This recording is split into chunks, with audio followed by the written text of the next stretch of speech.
আপনাদের অনুরোধ করব, দালাল চক্র, মুমূর্ষ রোগীকে রেফার, এই ধরনের অভিযোগ থাকলে আপনারা আমাদের করবেন। স্বাস্থ্য ভবনে একটি আমাদের কন্ট্রোল রুম চালু হচ্ছে 24 ঘন্টার জন্য, যেখানে আমরা আপাতত ডিস্ট্রিক্ট এবং ডিস্ট্রিক্ট হসপিটাল, মেডিকেল কলেজ তাকে যুক্ত করব, যেখানে লাইভ মনিটরিং হবে। হসপিটালে দালাল চক্র আছে কিনা, হসপিটালে ডাক্তারবাবুরা আছেন কিনা, রোগীরা বেডে আছেন না অন্য জায়গায় আছেন, হসপিটালের মধ্যে কুকুর বিড়াল ঘুরে বেড়াচ্ছে কিনা, হসপিটাল নোংরা কিনা, এটা আমরা সরাসরি দেখব। তার জন্য আমরা পেশাদার লোকজনকে রাখছি এবং জিরো টলারেন্স। নিশ্চিন্ত থাকুন আপনারা। ইতিমধ্যে কলকাতা মেডিকেল কলেজের একটি মুমূর্ষ রোগীকে রেফার করার জন্য এমএসভিপি কে সাসপেন্ড করা হয়েছে।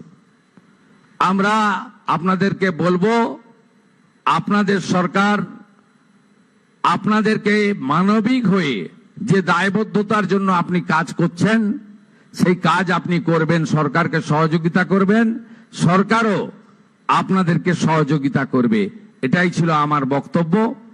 আর এই প্রসঙ্গের বাইরে আমি আপনাদের এই সরকারের কতগুলি নতুন উন্নয়ন কর্মসূচি নিয়ে আপনাদের দুটি একটি কথা বলতে চাই। আগামী সোমবার থেকে সমস্ত সরকারি বাসে আমাদের মহিলাদের তাদেরকে ফ্রি যে কর্মসূচি সেটা চালু হচ্ছে। এই সুযোগ ডাব্লিউবিটিসি, এসবিএসটিসি, এনবিএসটিসিতে পাবেন। এবং আগামী বুধবার আমরা ইতিমধ্যে অন্নপূর্ণা যোজনা, যে অন্নপূর্ণা নাম নথিভুক্তকরণ শুরু করেছি, তার প্রথম পর্যায়ে আমরা 3000 টাকা করে টাকা ট্রান্সফার করব আগামী বুধবার দিন। আপনারা কেউ বিচলিত হবেন না। প্রত্যেকের বাড়িতে যারা ফর্ম ফিল আপ করতে পারবেন না, তাদের প্রত্যেকের বাড়িতে আমাদের পক্ষ থেকে লোকেরা যাবে। আমাদের লোকেরা গিয়ে আপনাদের ফর্ম ফিল আপ করে আনবে। এতটুকু বিচলিত হবেন না, বিভ্রান্ত হবেন না, গুজবে কান দেবেন না। কারণ আমরা চাই প্রকৃত প্রাপকদের হাতে এই অর্থ পৌঁছাক। আমরা চাই না কোনো অভারতীয়র অ্যাকাউন্টে এই টাকা যাক। আমরা চাই না যে পুরুষদের অ্যাকাউন্টে মহিলাদের এই কর্মসূচির টাকা যাক। ইতিমধ্যে রাজ্যের বহু জায়গা থেকে অবৈধভাবে পুরুষরা যারা লক্ষ্মীর ভান্ডার পাচ্ছিলেন গ্রেপ্তার হয়েছেন।